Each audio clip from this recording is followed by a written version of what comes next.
அண்ணா IAS academy சாதனையாளர்களின் சங்கம்.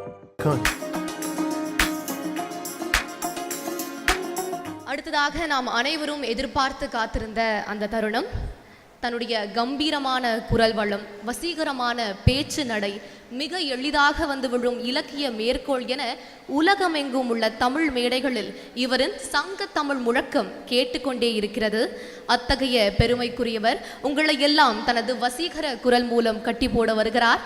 ஐயா திரு ஆ கலியமூர்த்தி அவர்கள், முன்னாள் மாவட்ட காவல்துறை கண்காணிப்பாளர். அவரை பலத்த கரவோசை எழுப்பி ஊக்க உரை வழங்க அழைக்கிறோம்.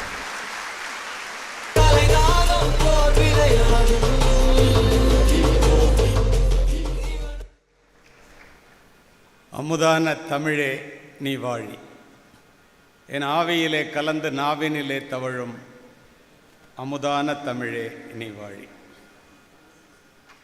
வெள்ளத்தனையது மலர் நீட்டம், மாந்தர்தம் உள்ளத்தனையது உயர்வு என்ற வள்ளுவனின் வாக்கிற்கிணங்க உயர்ந்த உள்ளத்தோடு இந்த அண்ணா ஐஏஎஸ் அகாடமியை சீரும் சிறப்புமாக நடத்தி கொண்டிருக்கின்ற இதனுடைய இயக்குனர் முத்துக்குமார் அவர்களே,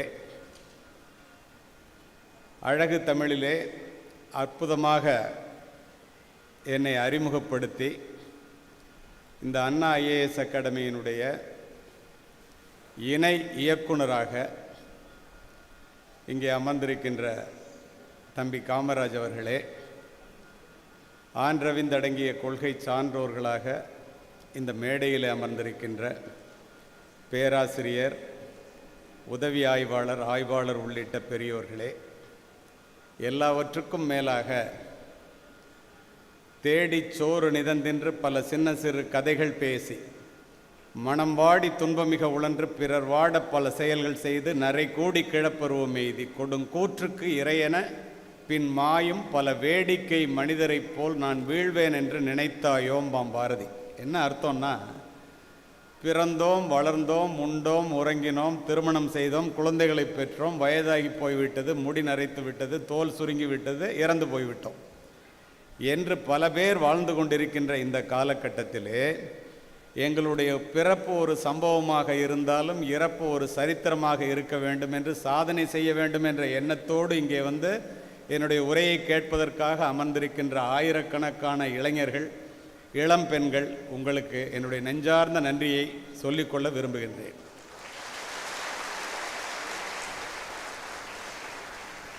உள்ளபடியே யாருக்கு பேச வேண்டும், என்ன பேச வேண்டும் என்று முத்துக்குமாரும் காமராஜ் அவர்களும் என்னை சந்திக்க வந்திருந்த போது நான் கேட்டேன். 14 வருஷமாக இந்த அகாடமியை நடத்திட்டு இருக்கோம் சார். வாழ்க்கையில் ஏதேனும் ஒரு அரசு பதவி அடைய வேண்டும் என்ற எண்ணத்தோடு வருபவர்கள் நிறைய பேர் இருக்கிறார்கள், வந்து வெற்றி பெற்றவர்களும் இருக்கிறார்கள்.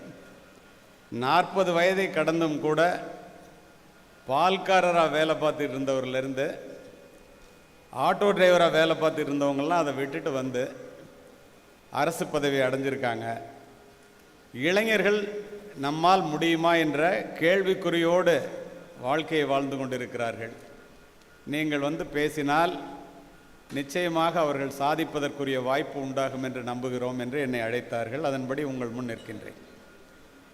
நான் பேசுவதை நீங்கள் கவனமாக கேட்டால் நிச்சயமாக உங்களுடைய வாழ்க்கையிலே நீங்கள் இப்போது இருக்கின்ற நிலையிலிருந்து மேன்மையான நிலையை அடைய முடியும் என்று அறுதியிட்டு உறுதியாக கூறுவேன். அதோடு மட்டுமல்ல, இந்த இடத்திலே நான் உங்களுக்கு சொல்லிக்கொள்ள விரும்புவதெல்லாம், நீ என்னவாக வேண்டும் என்று நினைக்கிறாயோ அதுவாகவே ஆகிவிடுவாய். இதை நான் சொல்லலைங்க, சொல்றது விவேகானந்தர்.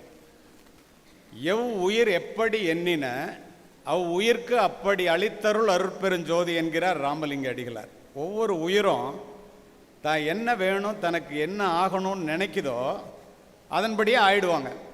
இதை சொல்றது ராமலிங்க சுவாமிகள். பூமியில் இருப்பதும் வானத்தில் பறப்பதும் புது புது உலகமும் போய் வரும் தூரமும் அவரவர் எண்ணங்களே. புரிகிற மாதிரி சொல்றது கண்ணதாசன். நீ எதை கேட்கிறாயோ அதைத்தான் வாழ்வு உனக்கு தருகிறது. அதனால் பெரிதினும் பெரிது கேள். பாரதி. நம்ம பெருசாக கேட்கறதில்ல, பெருசாக எண்ணுவதில், பெருசாக சிந்திப்பதில் நமக்கு என்ன சிரமம்? நம்ம என்ன நினைக்கிறோமோ அதுதாண்டா நடக்கும் அப்படிங்கிறது எல்லாருக்கும் தெரியும். நம்ம என்ன கேட்குறோமோ அது கிடைக்கும் அப்படிங்கிறது நிதர்சனமான உண்மை. அதுக்கு பின்னாடி உங்களுக்கு உதாரணங்களை சொல்கிறேன். நினைப்பதிலும், நினைப்பதை பெரிதாக நினைப்பதிலும் நமக்கு என்ன சிரமம்? ஏழையாக இருக்கட்டும், பணக்காரனாக இருக்கட்டும், உயர்ந்தவனாக இருக்கட்டும், தாழ்ந்தவனாக இருக்கட்டும், எண்ணுகின்ற வாய்ப்பை கடவுள் எல்லோருக்கும் ஒரே மாதிரி கொடுத்திருக்கும் போது பெரிதாக சிந்திச்சு நம்மளால் முடியும்னு நம்புறதுல உங்களுக்கு என்ன கஷ்டம்? இதை ஏன் இந்த இடத்துல நான் பதிவு செய்கிறேன்னா, அருமை அரசு வேலைக்காக முயற்சியில் இருக்கின்ற இளைஞர்களே, இளம் பெண்களே, இந்த இடத்திலே, இந்த நேரத்திலே நீங்கள் இப்போது இங்கு வந்து இப்படி அமைந்திருப்பதற்கு காரணம் உங்களுடைய மனமே, உங்களுடைய எண்ணமே. சொல்றது புத்தர், நான் இல்லை. ஒவ்வொருத்தரும் இன்றைக்கு நம்ம என்ன நிலையில் இருக்கிறோமோ அந்த நிலைக்கு காரணம் உங்களுடைய மனசு தான். நான் இந்த இடத்துல நிற்கிறேன்னா என்னுடைய மனது, இங்கே உட்காந்துருக்காங்க அப்படின்னா அவங்களுடைய மனது, அவங்களுடைய எண்ணம். அதனால தான் வள்ளுவர் சொல்கிறாரு, உள்ளுவதெல்லாம் உயர்வுள்ளல், மற்றது தள்ளினும் தள்ளாமை நீர்த்து. நினைக்கிறதெல்லாம் பெருசாக நினைடா, அது நடக்கலைன்னா கூட அந்த எண்ணத்தை மாற்றிக்காத.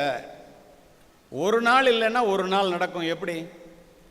காண முயலெய்த அம்பிலும் யானை பிழைத்த வேலேந்தல் அரிது. காட்டுக்கு போய் முயலை குறி வைக்காதரா, யானையை குறிவை. ஒரு நாள் இல்லாவிட்டால் ஒரு நாள் அந்த வேழம் உன்னுடைய வேலுக்கு வீழ்ந்தே தீரும். சொல்றது யாரு? வள்ளுவர். உலகத்தில் பிறந்த ஜீவராசிகளிலேயே மிகப்பெரிய ஜீவராசி மனிதன். மனிதனுக்கு அந்த உயர்வை தருவது அவனுடைய சிந்தனை தான். சொல்றது யாரு? மாபெரும் ஆசிரியன் அரிஸ்டாட்டில் சொல்றான், சிந்தனைங்கிற ஒன்று இருக்கிறதுனால தான் மனிதர்கள் மற்றவர்களை விட உயர்ந்தவர்களாக பார்க்கப்படுகிறார்களே அன்றி வேறு காரணம் அல்ல. இதை யார் புரிஞ்சுக்கணும்? நம்ம புரிஞ்சுக்கணும். சரி, தமிழ் புத்தகங்களில் இப்படிலாம் சொல்கிறாங்க. நான் நூற்றுக்கணக்கான புத்தகங்களை உங்களைப் போல் உள்ளவர்களிடம் உரை நிகழ்த்துவதற்காகவே படிப்பவன். ஆங்கில புத்தகங்கள் பக்கம் சென்றால், அருமை இளைஞர்களே, ஒரு மனிதனை உயர்த்துவது அவனுடைய சிந்தனை தான். ரூசோ. மனிதர்கள் தங்களுடைய எண்ணங்களுக்கு ஏற்பவே உயர்ந்த நிலையிலும் தாழ்ந்த நிலையிலும் வாழ்கிறார்கள். Emerson. Whatever a mind of a man can conceive and believe he can achieve. Napoleon Hill. ஒரு மனிதன் தன்னுடைய மனதிலே இதை அடைந்தே தீர வேண்டும் என்று நினைத்தால் அவன் அடைந்தே தீருவான். சாதிச்சுட்டு சொல்றான், சும்மா இல்லை. When you really want something, the universe always conspire in your favor. அல்கமிஸ்ட்ங்கிற புத்தகத்தில் பவுலோ கவுலோ சொல்றாரு, ஒரு மனித மனம் இதை நாம் பெற வேண்டும் என்று உள்வாங்கி கருத்தரித்து விட்டால் அது குழந்தையாக பிறந்தே தீரும். அப்படின்னா என்ன அர்த்தம்? அவன் நினைக்கிறது முழுமையடைந்தே தீரும். இதை சொல்றது யாரு? மிகப்பெரிய எழுத்தாளர், ஆங்கில எழுத்தாளர். இதுல இருந்து நம்ம தெரிஞ்சுக்கிறது என்ன? My dear youngsters, the sole author of your success is your mind. If you master your thoughts, you master your life. When you master your life, you master your destiny. விதியை மதியால் வெல்லலாம். எப்படி? நீங்கள் உங்களுடைய சிந்தனையிலே கவனம் வையுங்கள். அவைகள்தான் எண்ணங்களாக மாறுகின்றன. உங்களுடைய எண்ணங்களிலே கவனம் வையுங்கள். அவைகள்தான் வார்த்தைகளாக வெளிவருகின்றன. உங்களுடைய வார்த்தைகளிலே கவனம் வையுங்கள். அவைகள்தான் செயல்களாக மாறுகின்றன. உங்களுடைய செயல்களிலே கவனம் வையுங்கள். அவைகள்தான் பழக்கங்களாக மாறுகின்றன. உங்களுடைய பழக்கங்களிலே கவனம் வையுங்கள். அவைகள்தான் உங்களுடைய வாழ்க்கையையே புரட்டி போடுகின்றன. அத்துணையும் பிறக்கின்ற இடம் உன்னுடைய எண்ணம். இதை ஆழ்ந்து சிந்தித்து வாழ்க்கையிலே சாதித்த அத்துணை பேரும் இதை சொல்லி இருக்கிறார்கள். மொத்தமாக உள்வாங்கி பார்த்தீங்கன்னா நீ நினைக்கிறது தான் நடக்கும், நீ எண்ணுவது தான் நடக்கும். கண்ணால் பார்க்காத ஒரு டார்கெட்டை எவனாலும் அடைக்க முடியுமா? சுட முடியுமா? அம்பால எய்ய முடியுமா? முடியாது. ஏன்? கண்ணாலே எங்கே இருக்குன்னே தெரியாது. அப்போ நீ நினைக்கவே இல்லைன்னா எப்படி நடக்கும்? நாங்களாம் நினைக்கிறோமே சார், நடக்குதா? நடக்கும். எப்படி? உங்களைப் போல காமராஜர் இப்போ இங்கே படித்தார் இல்லையா, ஒரு நாட்டுப்புறத்து ஏழை சிறுவனாக நான் இருக்கும்போது,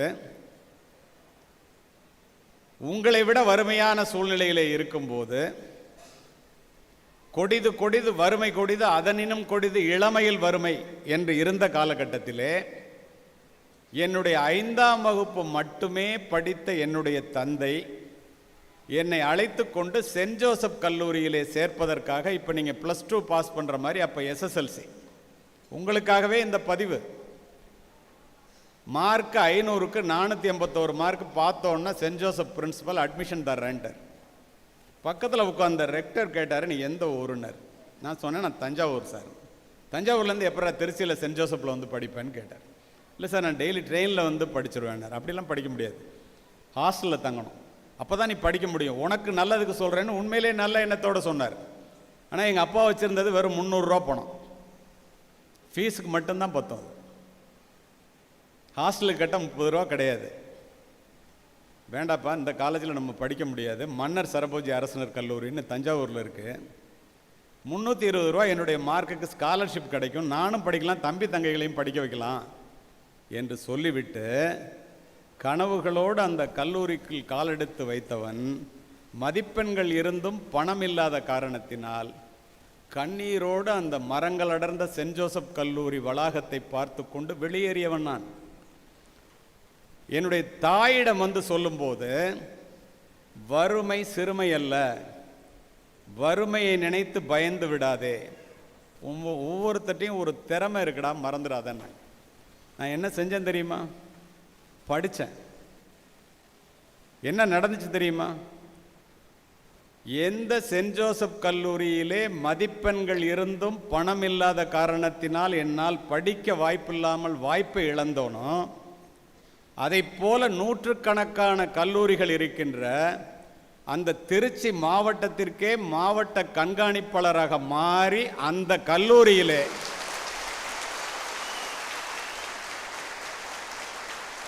மூன்று முறை முக்கிய விருந்தினராக சென்று லாலிகாலிலே மேதகு மாமனிதர் அப்துல் கலாம் அவர்கள் பேசிய அந்த இதை போன்ற ஒரு பெரிய ஹாலில் அதே முதல்வரும் அதே ரெக்டரும் இருக்கும்போது ஆசிரியர்களுக்கும் மாணவர்களுக்கும் பெற்றோர்களுக்கும் 3 முறை சிறப்பு விருந்தினராக சென்று உரை நிகழ்த்தி இருக்கின்றேன். இது எப்படி சாத்தியம்?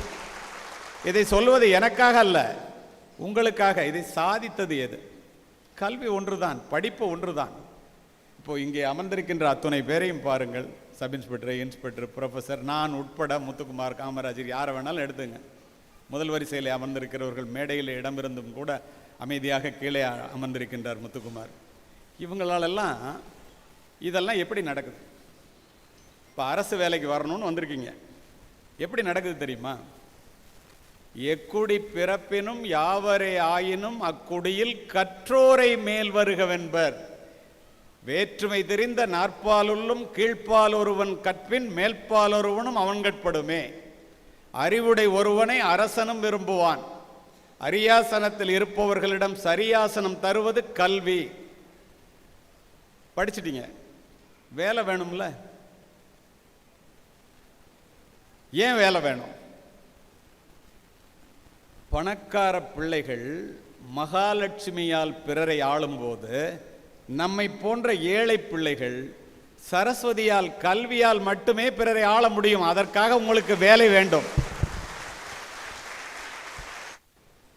அதற்காகத்தான் வேலை வேண்டும். பணக்கார பிள்ளைங்களே படிக்கிறான், அது நீ குரூப் 1க்காக இருக்கட்டும், குரூப் 2க்காக இருக்கட்டும், குரூப் 4க்காக இருக்கட்டும், ஐஏஎஸ்க்காக இருக்கட்டும், ஐபிஎஸ்க்காக இருக்கட்டும், எந்த வேலைக்காக இருந்தாலும் சரி படிக்கணும்ல. பணக்கார வீட்டில் இருக்கிற பிள்ளையே படிக்கிறான். நம்மை போன்ற ஏழை குடும்பத்திலிருந்து வந்த பிள்ளைகள் படிக்கணுமா வேண்டாம்? நீங்கள் யோசித்து பாருங்கள். இந்த இடத்துல உங்களுக்கு ஒன்று பதிவு செய்கிறேன். நம்மளோட பெருமை என்னன்னு நீங்கள் தெரிஞ்சுக்கணும். நான் உங்களை சிரிக்க வைப்பதற்காக அழைக்கப்பட்டவன் அல்ல, சிந்திக்க வைப்பதற்காக அழைக்கப்பட்டவன். புரிந்து கொள்ள வேண்டும். பணக்காரர்களுடைய மாளிகையிலே பிறக்கின்ற பிள்ளைகளினுடைய கால்களை கூட தாங்குவதற்கு தோள்கள் காத்திருக்கின்றன. பணக்காரன் குடும்பத்தில் ஒரு பிள்ளை பிறந்தாங்க, 4 வேலைக்காரன் தூக்கி தோளில் வச்சுக்குவோம். நம்மை போன்ற ஏழை குடும்பத்திலே பிறக்கின்ற பிள்ளைகளினுடைய தோள்களுக்கோ சுமைகள் காத்திருக்கின்றன. இதிலிருந்து நாம் அறிந்து கொள்வது என்ன? நம்முடைய பெருமை என்ன? பணக்காரர்களுடைய மாளிகையிலே பிள்ளைகள் பிறக்கும் போதே வளர்ந்தே பிறக்கிறார்கள். நம்மை போன்ற ஏழை குடும்பத்திலே பிள்ளைகள் பிறந்துதான் வளர்கிறார்கள். அப்படின்னா என்ன? பணக்காரர்களுடைய மாளிகையில் பிள்ளை பிறக்கும் போதே ஏசி வசதியுடன் பயணச்சீட்டு பதிவு செய்யப்பட்டிருக்கிறது. நம்மை போன்ற ஏழை குடும்பத்திலிருந்து வருபவர்களுக்கு பயணத்திற்கு பணமே இருப்பதில்லை. ஆனால் நம்முடைய பெருமை என்ன தெரியுமா? பணக்காரர்களுடைய மாளிகையிலே வளர்ந்தே பிறப்பது வாரிசுரிமை. நம்மை போன்ற ஏழை குடும்பத்திலே பிறந்து வளர்வதே பிறப்பின் பெருமை. அதை உங்களால் மட்டுமே செய்ய முடியும்.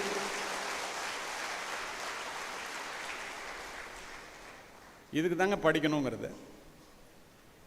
வாளினுடைய கூர்மையும் நூலினுடைய கூர்மையும் மட்டுமே இந்த நாட்டை ஆள்கிறது. தெரியுமா உங்களுக்கு? காலப்போக்கிலே வாளினுடைய கூர்மை முனை மழுங்கி நூலினுடைய கூர்மை மட்டுமே வெஞ்சி நிற்கின்றது.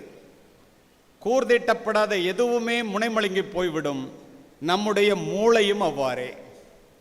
நம்முடைய மூளை கூர்தீட்டப்பட வேண்டும் என்றால் தொடர்ந்து நல்ல புத்தகங்களை படிக்க வேண்டும். நீங்கள் எந்த துறையை தேர்வு செய்கிறீர்களோ அதற்கான படிப்பை தொடர்ந்து படித்துக்கொண்டே இருக்க வேண்டும். ஐஏஎஸ் ஐபிஎஸ் போறீங்கன்னா நூலகத்தை உபயோகப்படுத்தியே ஆக வேண்டும். குரூப் 1 போறீங்கன்னா படித்தே ஆக வேண்டும். பொது அறிவை பெற்றே ஆக வேண்டும். அதுக்கு என்ன செய்யும்? எல்லாரும் அறிவாளியா இருந்தாக்க ஜெயிச்சிடலாம் நினைக்கிறீங்க. எல்லாருக்கும் அறிவாளி ஆகணும்னு ஆசையும் இருக்கு. எல்லாராலையும் அறிவாளியா ஏன் ஆக முடியல? அருமை மாணவ செல்வங்களே, நீங்கள் வேலை தேடுறவங்களா இருந்தாலும் மாணவர்கள்னு சொல்கிறது தான் எனக்கு மகிழ்ச்சி. ஏன் அப்படி சொல்கிறேன்னா, உங்களுக்கு எத்தனை பேருக்கு தெரியும்னு தெரியல, மாணவ செல்வங்கள் இளைஞர்கள் படிக்கணும்னு நான் நிறைய அறிவாளி ஆகணும்னு சொல்கிறதுக்கு என்ன செய்யணுங்கிறதையும் சொல்கிறேன். நமக்கு நிறைய ரோஜா பூக்கள் வேண்டும் என்றால் நிறைய ரோஜா செடிகளை நட வேண்டும். நமக்கு நிறைய அறிவு வேண்டும் என்றால் நிறைய பாடங்களை நிறைய புத்தகங்களை படிக்க வேண்டும். நீரளவே ஆகுமாம் நீராம்பல், தான் கற்ற நூலளவே ஆகுமாம் நுண்ணறிவுண்டான். திரும்ப திரும்ப அதை சொல்றதுக்கு காரணம், நீ எவ்வளவுக்கு எவ்வளவு படிக்கிறியோ அவ்வளவுக்கு அவ்வளவு தாண்டா உனக்கு அறிவு. இப்போ காமராஜ் சொன்னார் என்னை அறிமுகப்படுத்தும் போது, கற்றோர்க்கு சென்ற இடமெல்லாம் சிறப்புனர். அது ஒரு நல்ல வார்த்தை, எல்லாரும் சொல்ற வார்த்தை. அதனுடைய உண்மையான செய்யுள் என்ன தெரியுமா? நற்றாமரை களத்தில் நல்லெண்ணம் சேர்ந்தார் போல் கற்றாரை கற்றாரே காமுருவர் கற்பிலா மூர்க்கரை மூர்க்கர் முகப்பர் முதுகாட்டில் காக்கை உகக்கும் பிணம். நல்லா கேளுங்க. நற்றாமரை குளத்தில் நல்லெண்ணம் சேர்ந்தார் போல். தாமரை பூத்த தடாகத்தில் தாமரை பூவும் அன்னப்பறவையும் சேர்ற மாதிரியா எது? உங்களை போன்ற படித்தவர்கள் நிறைந்த அவையிலே என்னை போன்ற படித்தவன் ஒன்றாக சேருவது தாமரை பூவும் அன்னப்பறவையும் சேர்ற மாதிரியாம். என்னால் படிக்கவே முடியாது அப்படின்னு சொல்லி முட்டாள்கள் கூட்டம் ஒன்று இருக்கிறது அல்லவா, அவர்கள் ஒன்றாக சேருவது காட்டிலே அழுகி கிடக்கிற பிணத்தை காக்கை சென்று கொத்துவதை போலவாம். நம்ம அன்னப்பறவையாக இருக்கணுமா காகமாக இருக்கணுமாங்கிறத உங்களுடைய முடிவுக்கே விட்டு விடுகிறேன். அப்போ யோசித்து பாருங்க, 2000 வருஷத்துக்கு முன்னாடி இதை எப்படி சொல்லியிருக்காங்க. நிறைய பட்டங்களை பெற்று தன்னுடைய பெயரை அலங்கரிப்பவர்களை விட நல்ல புத்தகங்களை படித்து தன்னுடைய மனதை அலங்கரிப்பவர்களே மேன்மையானவர்கள். இதை புரிந்து கொள்ள வேண்டியது நீங்கள் தான். பட்டப்படிப்பு முடிந்தவுடன் புத்தகங்களை தூக்கி மூலையிலே எறிந்துவிட்டு நாம் படிப்பு முடிந்ததாக யாரேனும் நினைத்தால் கடைசி வரை அறிவாளியாக வாழவே முடியாது. சிந்தித்து பாருங்கள்.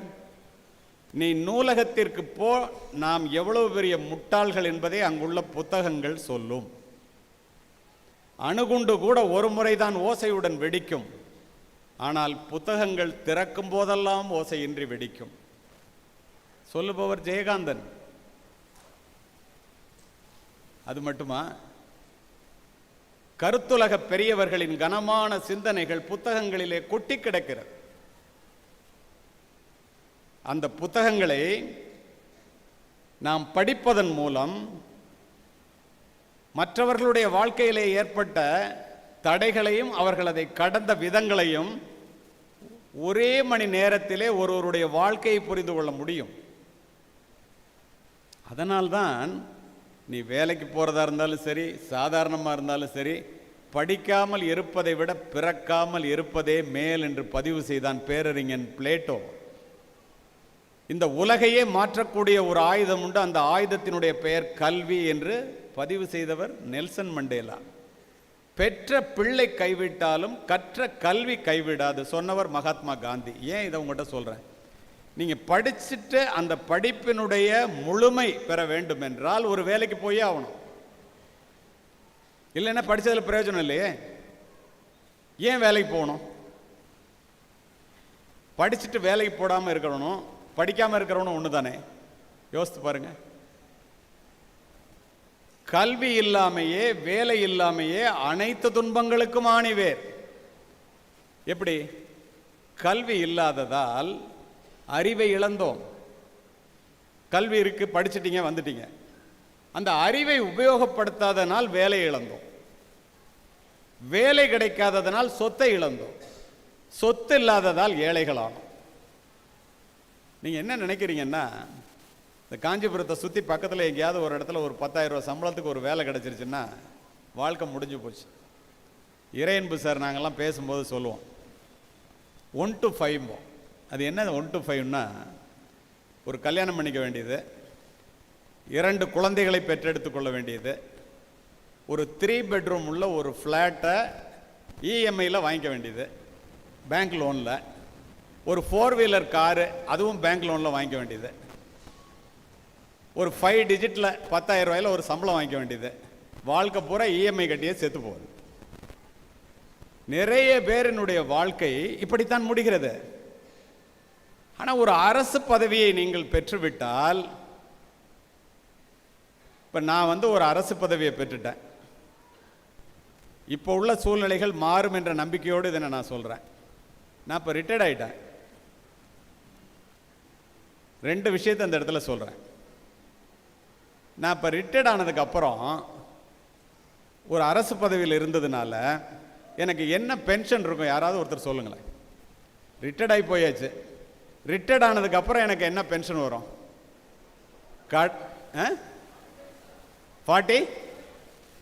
31ஆம் தேதி ஆனால் 60,000 ரூபாய் என் அக்கௌண்ட்டில் தன்னால் வந்துடும். காரணம் அரசு பதவி. ரிட்டையர்ட் ஆனதுக்கப்புறங்க, ஏன்னா வேலை பார்க்குறவனுக்கே 60,000 ரூபாய் கிடைக்க மாட்டேங்குது, ரிட்டையர்ட் ஆனவனுக்கு கொடுக்குறான். இப்போ வேலை பார்க்கும்போது என்ன சம்பளம் வாங்கியிருப்பேன்னு பார்த்துங்க. இதை ஏன் சொல்கிறேன்னா, விதை விதைத்த அன்றே பழம் பறித்து சாப்பிட முடியாது. சப் இன்ஸ்பெக்டராக சேர்ந்து இன்ஸ்பெக்டர் ஆகி, டிஎஸ்பி ஆகி, ஏடிஎஸ்பி ஆகி, ஆக்சிலேட்டர் ப்ரமோஷன் வாங்கி, எஸ்பி ஆகி, ஐபிஎஸ் அந்தஸ்தில் உள்ள ஒரு பதவியை 10 வருஷத்துக்கு மேலே அந்த இடத்தை ஆக்கிரமித்த காரணத்தினால், அந்த பதவியில் இருந்த காரணத்தினால் இதை செய்ய முடிகிறது. இப்போ இதை மாதிரி நீங்கள் ஆகணும்னா ஆக முடியுமா? முடியாது. அங்கேயே எஸ்ஐ இன்ஸ்பெக்டர்லாம் இருக்காங்க. ஏன் உங்களால் ஆக முடியல? நினச்சி பாரு. நானும் என்னை விட ஏழ்மையான குடும்பத்திலிருந்து பிறந்த என்னுடைய நண்பனும் ஒரு நாட்டுப்புறத்து ஏழை சிறுவனாக மன்னர் சரபோஜி அரசனர் கல்லூரிக்கு செல்லும்போது எனக்கு காக்கி உடை அணிந்த காவல்துறை அதிகாரியாக மாற வேண்டும் என்பது என்னுடைய ஆசை. என் நண்பனினுடைய ஆசை என்ன என்று எனக்கு தெரியாது. தஞ்சாவூர் சரபோஜி காலேஜுக்கு போகிற வழியில் பார்த்தீங்கன்னா எஸ்பி பங்களாவும் கலெக்டர் பங்களாவும் பக்கத்தில் இருக்கும். பெரும்பாலும் எல்லா டிஸ்ட்ரிக்ட்லையும் அப்படி தான் இருக்கும். எனக்கு நான் எஸ்பி ஆகணும்னு ஆசை. போகிறப்பெல்லாம் அந்த இடத்துல காலையில் 9:30 மணிக்கு நின்று அந்த எஸ்பி பங்களாவை அப்படியே பார்த்துட்டு இருப்பேன். எப்போ? ஒரு பேண்ட்டு ஒரு சட்டையை வச்சுட்டு காலுக்கு செருப்பு இல்லாமல் போகும்போது. அப்போது என்னுடைய நண்பன் ஹிண்டு பேப்பர் நான் சொல்கிறது 50 வருஷத்துக்கு முன்னாடி ஒரே ஒரு ஹிண்டு பேப்பர் ஒரு ஊருக்கு வரும். அப்படின்னா படிக்கிறது எவ்வளோ காலம், அந்த காலம் எவ்வளோ கஷ்டமான காலம் பாருங்கள். அப்போல்லாம் சப் இன்ஸ்பெக்டர்னா இப்போ எஸ்பி மாதிரி ஒரு லைன் விடாமல் படிப்பான். எனக்கு எஸ்பி ஆகணும்னு ஆசை. கவனிங்க, நல்லா கவனிக்கிறீங்க. கடைசி வரைக்கும் நீ ஏன் சொல்கிறேன்னு தெரியுமா? I am always particular about the last bench. You know why? The best brain of the nation may be found in the last benches of the class. Last பெஞ்சுக்கு இவ்வளோ மரியாதை இருக்கும்னு நினைக்கல நான். அப்போது பெரிய மீசை வச்சுட்டு காக்கி யூனிஃபார்ம் போட்டுட்டு சிவப்பு விளக்கு சுழல 11 ஒயிட் கலர் அம்பாசிடர் காரில் திரு வால்டர் தேவாரம்பர் அவர்கள் 1968-69 ஒன்றுபட்ட தஞ்சை மாவட்டத்தினுடைய கலெக்டர். எஸ்பி கலெக்டர் பங்களா இருக்கும், எஸ்பி பங்களா இருக்கும். சீனிவாசன் ஒரு கலெக்டர். இவர் எப்பொழுதும் 9:30 மணிக்கு ஆஃபீஸ் போவார். நானும் என்னுடைய நண்பனை நின்று பார்க்காம போனதே கிடையாது. ஒரு நாள் பார்த்துட்டோன்னு காரை நிறுத்தினார். ஏன்டா 2 பையலும் தினம் 9:30 மணிக்கு இங்கே நிற்கிறியே, நீ காலேஜுக்கு போறியா இல்லையான்னு எனக்கு சந்தேகமாக இருக்குது, ஏன்டா நிற்கிறீங்கன்னாரு. கதவை திறந்துட்டு இறங்கிட்டார். என் ஃப்ரெண்டு பயந்துட்டான்.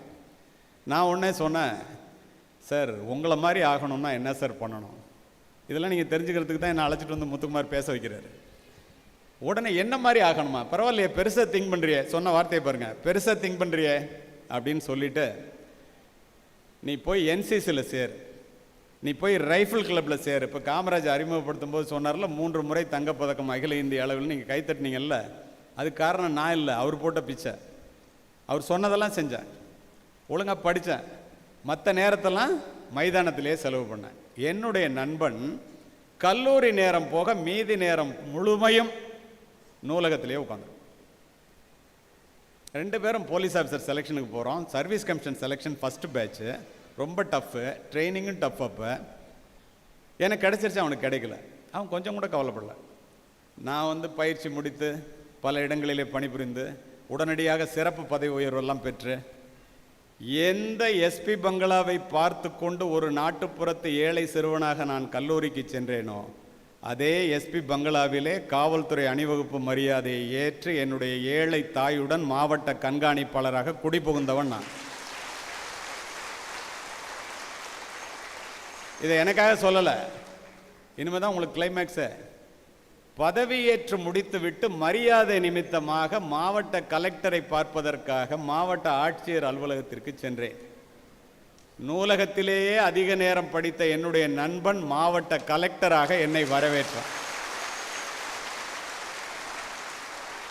நீங்கள் யோசித்து பாருங்க, ஒழுங்காக படிக்க வேண்டிய காலகட்டத்தில் படித்து மைதானத்தில் வேர்வை சிந்தி இந்த மாதிரி எல்லாம் சொல்கிறதெல்லாம் கேட்டு ஒருத்தன் நடந்தான்னா, என்ன மாதிரி ஏழ்மையான குடும்பத்திலேருந்து வந்தவன் ஒரு மாவட்டத்தினுடைய எஸ்பியாகவும், என்னை விட ஏழ்மையான குடும்பத்திலேருந்து வந்தவன் கலெக்டராகவும் ஆகும்போது உங்களால் ஏங்க குரூப் 1லேருந்து குரூப் 4க்குள்ளே எதையாவது ஒன்றை ஏன் பாஸ் பண்ண முடியாது?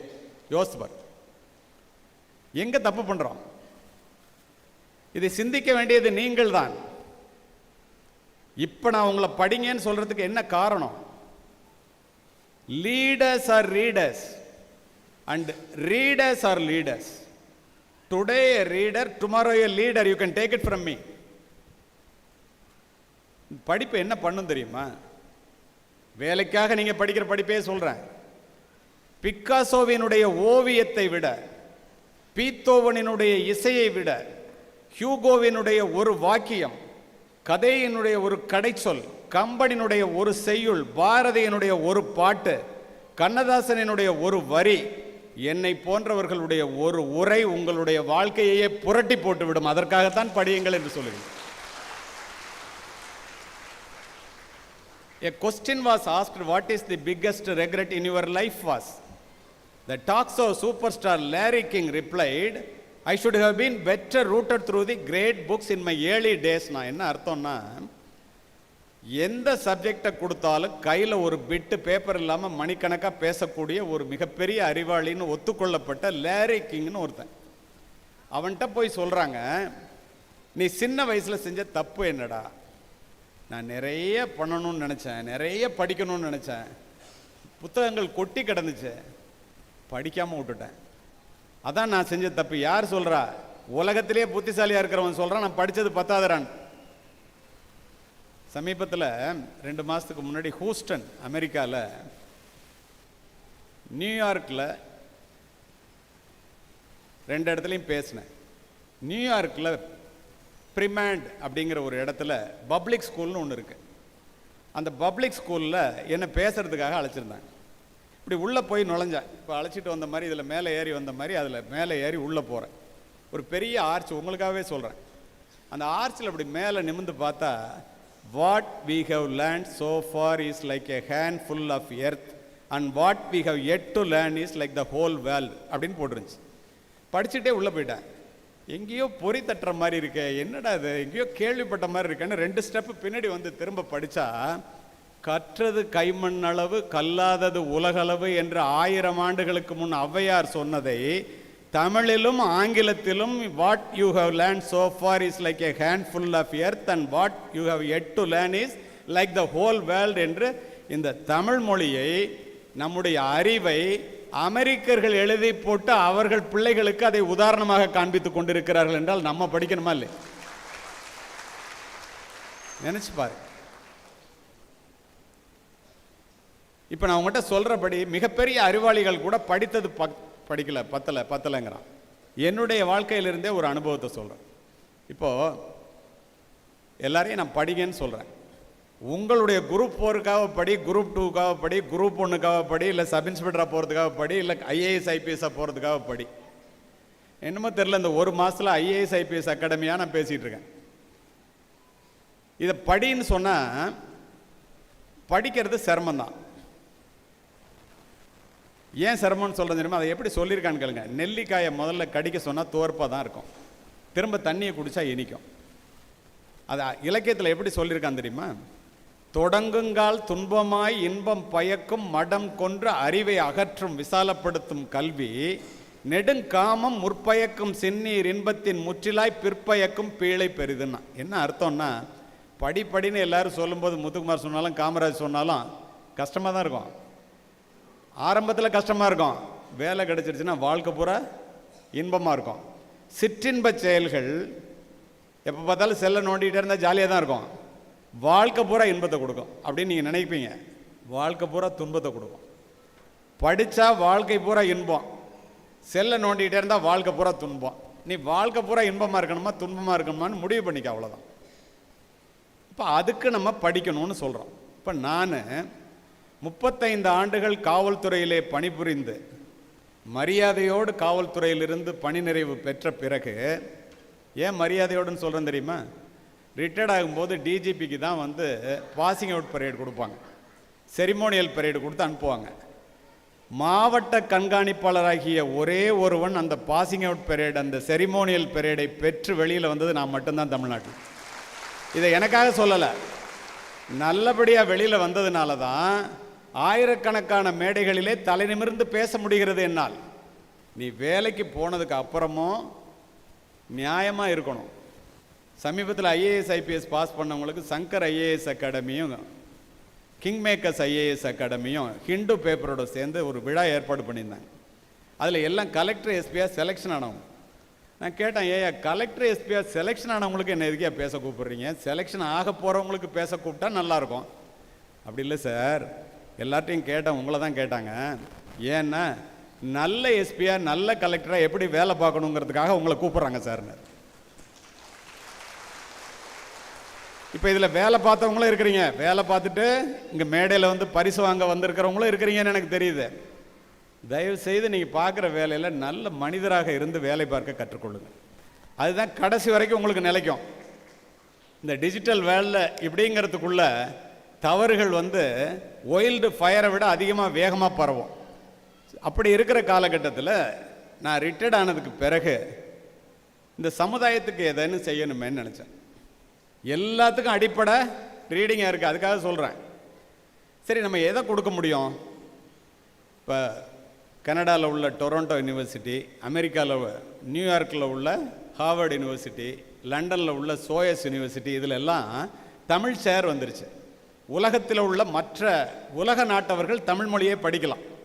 இந்த தமிழ் சேர் அமையறதுக்கு $6 மில்லியன் பணம் கட்டணும். அது பல லட்சம் கோடி. அந்த பணத்தை கலெக்ட் பண்ணுறதுக்கு மீட்டிங் போட்டாங்க. அதுக்கு என்னை கூப்பிட்டு பேச சொன்னாங்க. நான் பேசினேன். அதுக்கு நிறைய விழாவுக்கு என்னை கூப்பிட்டுருந்தாங்க. எல்லா இடத்துலையும் தமிழ் சேர் வந்துருச்சு. இந்த தமிழ் சேருக்குள்ளே உள்ளே போய் பேசணுன்னா நான் என்னையா பண்ணணும்னு கேட்டேன். அதுக்கு பிஹெச்டி இருந்தால் தான் சார் உள்ளே போக முடியும்னாங்க. நான் சயின்ஸ் கிராஜுவேட்டு. சரி அப்படியா? தமிழ் எம்ஏ படித்தேன். எப்போ? எஸ்பியாக இருக்கும்போது யூனிவர்சிட்டியில் ஃபஸ்ட்டாக பாஸ் பண்ணேன். தமிழ் பிஹெச்டி சேர்ந்தேன். எங்கே? தமிழ் யூனிவர்சிட்டியில். கவர்னர் கையால் பிஹெச்டி முடித்து டிஸ்டிங்ஷனோட வெளியில் வந்தேன். சரி, நம்ம இனிமேல் எல்லா இடத்துக்கும் அப்ளிகேஷன் போட்டலாம், நம்ம தான் பெரிய ஆள், பிஹெச்டி வாங்கிட்டோம், போலீஸ் ஆஃபீஸராகவும் இருக்கோம். அண்ணா இன்ஸ்டியூட்டில் போய் இவங்க ஐஏஎஸ் அகாடமியில் என் பேரை போட்டிருக்கும்போது டாக்டர்னு போட்டிருந்தார், பார்த்துருப்பீங்க. பெரிய ஆள் நம்ம தான் நினச்சிட்டு போனால், பல்கலைக்கழகத்துக்கெல்லாம் போனால் நமக்கு முன்னாடி அங்கே ஏகப்பட்ட டாக்டர் இருக்கான். சரி, எப்பட்றா இதில் ஜெயிக்கிறது? இது பெரிய அறிவார்ந்த ஃபீல்டு. அப்போ தான் தெரிஞ்சு நான் உங்கள்கிட்ட குறிப்பிட்டேனே, புத்தகங்களோடு உண்டு உறங்கி உயிர்த்தெழுந்து நிறைய பட்டங்களை பெற்று தன்னுடைய பெயரை அலங்கரிப்பவர்களை விட நிறைய புத்தகங்களை படித்து தன்னுடைய மனதை அலங்கரிப்பவர்கள் சொல்லுவதையே இந்த சமுதாயம் கேட்கிறது அப்படின்னு தெரிஞ்சுக்கிறதுக்கு அவ்வளோ கஷ்டப்பட வேண்டியதாக இருந்துச்சு. இன்று உலகம் முழுவதும் சென்று உரை நிகழ்த்துகின்றேன். இப்போ உங்கள் முன்னால் உரை நிகழ்த்திட்டு இருக்கேன். இத்துணைக்கும் காரணம் என்னன்னு நினைக்கிறீங்க? இந்த படிப்பு ஒன்று தான். இதை தவிர வேற ஒன்றுமே இல்லை. எல்லாரும் படிக்கிறீங்க, எல்லாருக்கும் வேலை கிடைக்கிறது இல்லை. ஏன்? சிந்தியுங்கள். எல்லாருமே படிக்கிறோம். குரூப் 4 எடுத்துங்களேன், அல்ல குரூப் 2 எடுத்துங்களேன். எல்லாரும் படிக்கிறோம். சில பேர் மட்டும் ஜெயிக்கிறாங்க, சில பேரால் ஜெயிக்க முடியல. ஏன் தெரியுமா? டிஸ்கவரி சேனல் எத்தனை பேர் பார்த்துருப்பீங்கன்னு தெரியல. அந்த டிஸ்கவரி சேனலில் ஒரு சிங்கம் மானை விரட்டிக்கிட்டு போகும். போய் கழுத்தை பிடிச்சி கொண்டு வந்து சாப்பிடும். உங்களுக்காகவே சொல்கிறேன். நம்ம நினைப்போம் சிங்கம் வலிமையானது, மான் வலிமை குறைவானது. ஒரு தடவை விரட்டிட்டு போனால் சிங்கம் மானை பிடிச்சிட்டு வந்து சாப்பிட்றோம். நண்பர்களே, ஒரு மானை ஒரு சிங்கம் பிடிக்க வேண்டும் என்றால் 9 முறை சராசரியாக விரட்டினால்தான் ஒரு முறை அந்த சிங்கம் வெற்றி பெறுகிறது. இந்த இடத்துல நம்ம யோசிக்க வேண்டியது என்னன்னா, வலிமை குறைவான மான் வலிமை அதிகமான சிங்கத்திடம் இருந்து 8 முறை தப்பி விடுகிறதே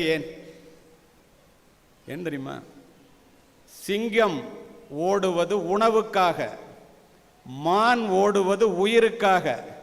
உங்களுடைய வேலை தேடுகின்ற வேட்கை உயிருக்கான ஓட்டமாக இருந்தால் நிச்சயமாக நீங்கள் வெற்றி அடைவீர்கள். உணவுக்கான ஓட்டமாக இருந்தால் வெற்றி பெற முடியும். பரவாயில்ல, நல்லா புரிஞ்சுக்கிறீங்க. Survival of the fittest. தகுதி உள்ளவை மட்டுமே வாழ முடியும். ஐஏஎஸ் அகாடமியில் இந்த உதாரணத்தை ஒரு 10 வருஷத்துக்கு முன்னாடி சொல்லும்போது ஒரு பொண்ணு எந்த கேட்டுச்சு, 9வது தடவை எப்படி சார் சிங்கம் வெற்றி பெறுதுன்னு கேட்டுச்சு. பட்டுனேன். உடனே நான் சொன்னேன், சரியான கேள்விமா, 8 முறை தப்பித்த மான் உயிருக்காக ஓடுச்சு, இது உணவுக்காக ஓடுச்சு. 8 தடவையும் உணவு கிடைக்கலன்னு செத்து போயிடுவோங்கிற பயம் சிங்கத்துக்கு வந்துருச்சு. 9வது முறை சிங்கம் ஓடுவது உயிருக்காக, மானும் ஓடுவது உயிருக்காக. ஆனால் எது திறமையோ அது வெற்றி பெறுதுமான்னு. இப்படி தான் அவங்களும் கைதட்டுறாங்க. அப்போது நம்முடைய லட்சிய வேட்கை என்பது உயிருக்கான ஓட்டமாக இருந்தால் மட்டுமே நீங்கள் எந்த பரீட்சையாக இருந்தாலும் வெற்றி பெற முடியும். அது குரூப் 4 இருந்தாலும், குரூப் 2 இருந்தாலும், குரூப் 1 இருந்தாலும், ஐஏஎஸ்ஸாக இருந்தாலும், ஐபிஎஸ்ஸாக இருந்தாலும். இதை மனதிலே பதிய வைத்துக் கொள்ளுங்கள்.